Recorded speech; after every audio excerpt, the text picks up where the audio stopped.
What is going on, guys? Welcome to your ninth HTML5 tutorial, and in this tutorial what I'm going to be doing is we're going to be laying out this template that we pretty much made in the tutorials 1 through 4, I think it is.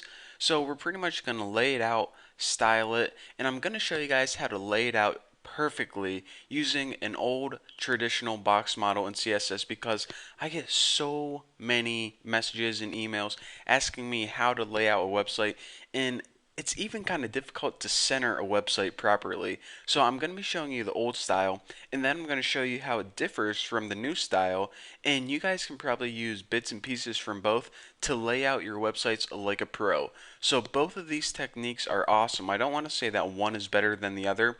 You can definitely use things from both, but once you watch probably these next 5 or 6 tutorials, you guys are going to be able to lay out websites like a champ.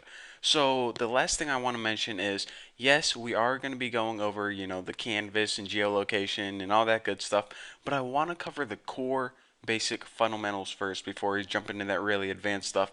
And also, I'm going to be moving to New York this weekend, so if you're watching these tutorials as I upload them, I just want to let you guys know that I'm shutting off my internet tomorrow, and it won't be on for like a week or so while I, transition, make the move.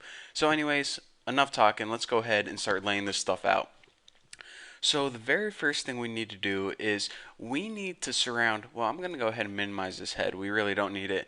We need to surround everything in a huge div tag.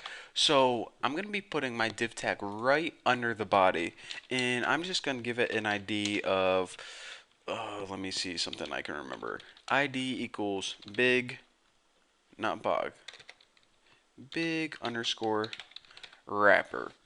And okay, since this is right under the very first opening body tag, I'm going to close it right under this last one right here.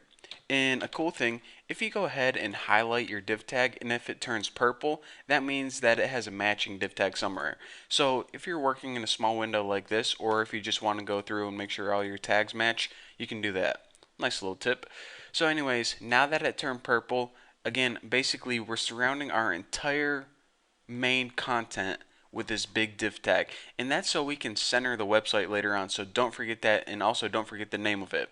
Now all I'm going to do is I'm going to go through each one of these tags, these HTML5 tags, and give it an ID. And an ID basically lets us reference it whenever we're working in the main CSS file later on. So I'm going to name this header top header, and I probably need the ID. And actually, I think I'm going to do this. Just go ahead and copy this bad boy so I don't have to type all that over and over. Alright, so header is top header, and then for my nav, we need ID for this.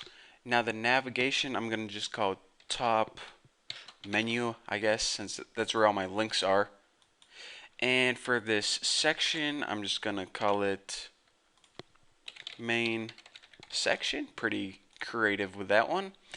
And let's see, we need to find the sides. Now the side ones right here, if you remember, they're pretty much the news. I'm just gonna put news in them. Bucky has a dog. Not the important information, but definitely information that we do not want to forget. So I'm just going to call this side news, and for the footer, we actually need an ID for this too. And this is going to be called the footer. So let me just go ahead and make sure I didn't type anything wrong real quick.